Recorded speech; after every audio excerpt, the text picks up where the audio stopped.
pemerintahan Prabowo Gibran kita sudah dengarkan bersama, ada 109 menteri dan wakil menteri dalam Kabinet Merah Putih Prabowo Gibran 2024-2029. Tadi ada 53 menteri yang akan dilantik besok pukul 10 pagi dan ada 56 wakil menteri yang akan dilantik besok sore. Saya ke Mas Burhan lagi. Mas Burhan, 109 artinya yang mengisi totalnya jumlah kabinet.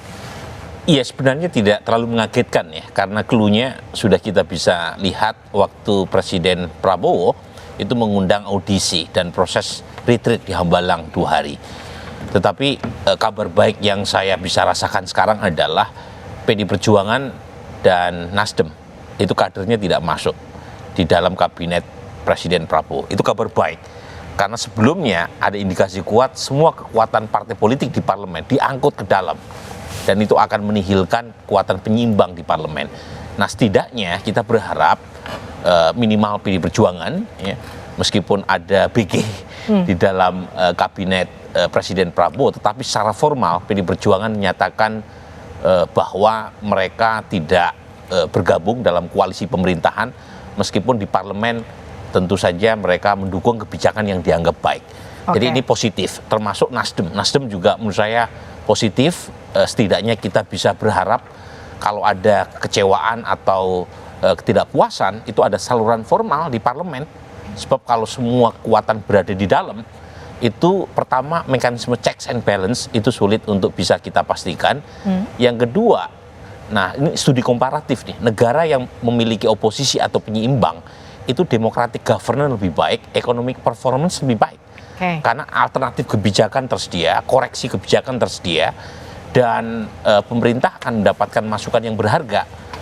Nah, ini studi komparatif ya. Jadi Pak Prabowo saya kira tidak harus ya untuk mengangkut semua kekuatan ke dalam, karena otomatis akan menutup pintu buat masuknya koreksi kebijakan yang positif. Itu kabar baiknya yang saya lihat dari pengumuman Pak Prabowo malam ini. Kalau dari sisi Mbak Tejo, bagaimana Mbak Tejo tadi melihat pengumuman? Ya, menurut saya yang nggak ada kadernya di dalam Nasdem. PDIP ada. Begitu. Budi Gunawan, walaupun secara kekaderan tidak representatif PDIP, tapi secara spiritual, ya mungkin ya, secara kosmis mewakili PDIP. Melihat Budi Gunawan. Dan jangan-jangan ketika Pramono Anung. Liviana masih bertanya kosmis maksudnya apa? Iya. secara vibrasi semesta gitu.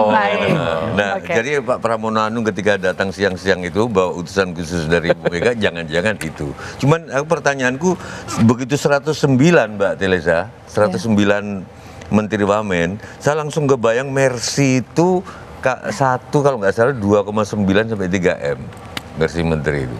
Kalau Mercy itu sudah berarti 327. Sekarang harus mobil listrik, Pak. Karena kan harus mendukung lebih mahal lagi.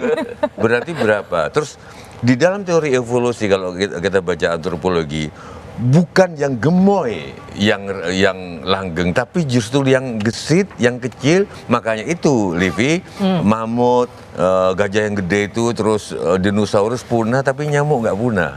Aku takutnya ini kegedean kayak kabinet dinosaurus yang malah geraknya. Aku takutnya padahal kita menghadapi mungkin ancaman perang Pasifik, laut kita berat untuk dapat perizinan aja berapa pintu nanti. Bagaimana menghadapi gitu loh. Tapi artinya gini, kita sudah melihat ada 109 menteri dan juga wakil menteri yang akan mengisi kabinet Merah Putih. Lalu kemudian apa? Tapi namanya bagus. Namanya bagus banget. Namanya bagus. Top. Namanya bagus. Dan itu mengingatkan koalisi Merah Putih Pak Prabowo 2014. Iya, dan mengingatkan juga Presiden ke-8 jadi PS8. Iya kan? Simbolnya Pak Prabowo. Tapi sebenarnya gini, Mbak Tejo, kalau kita bicara ini kita sudah menuju ke akhir program kita mengawal pemerintahan Prabowo Gibran. Satu kata kalau melihat pemerintahan Prabowo Gibran, harapan Mbak Tejo 5 tahun ke depan seperti apa? Nanti dijawab saja dah. Bersama kami. Bersama kami masih dalam program mengawal pemerintahan Prabowo Gibran. Saya ke Mas Fahri, jadi apa harapan Anda 5 tahun ke depan pemerintahan Prabowo Gibran? Iya, jadi mandat konstitusional yang sudah diberikan oleh rakyat kepada Pak Prabowo Kemudian tadi seperti yang kita saksikan, seluruh rangkaian konstitusional juga sudah selesai, ya, mulai dari pelantikan presiden sampai dengan insya Allah besok pagi dan siang, ya, pelantikan menteri dan wakil menteri. Dengan demikian saya kira argo kekuasaan mulai berputar, mulai berjalan dari besok, ya, mulai hari ini sebenarnya, karena malam ini kan Pak Prabowo sudah menerima kunjungan tamu-tamu negara sahabat, gitu ya. Dengan demikian kasihlah kesempatan untuk Pak Prabowo bisa merealisir seluruh janji-janjinya, seluruh komitmen politik maupun komitmen moral dengan masyarakat. Ya, ada transaksi moral dengan masyarakat, saya kira kasihlah kesempatan yang baik. Dan tentunya kita akan satu harapan yang besar juga bahwa kabinet yang akan dibentuk besok ini betul-betul bisa mengawal dan bisa mengeksekusi seluruh impian daripada masyarakat dan bangsa Indonesia. Saya kira demikian. Terima kasih. Saya ke Mas Burhan. Iya, saya ingin mengutip Mario Cuomo, ya, Gubernur New York, ketika mengatakan you campaign in poetry, you govern in prose. Wow. Kamu berkampanye dengan puisi, berpidato dengan puisi, seperti yang dilakukan oleh Pak Prabowo tadi siang, ya, berpidato hampir 1 jam setelah dilantik sebagai presiden. Tapi ketika mandat sudah diberikan, Pak Prabowo memerintah dengan prosa, dan di situ mulai muncul komplikasi politik, komplikasi birokrasi, komplikasi anggaran, komplikasi banyak hal yang harus dituntaskan bukan dengan janji, tetapi dengan bukti konkret. Jadi kita tunggu dalam beberapa waktu ke depan, apakah Pak Prabowo mampu untuk memenuhi janjinya.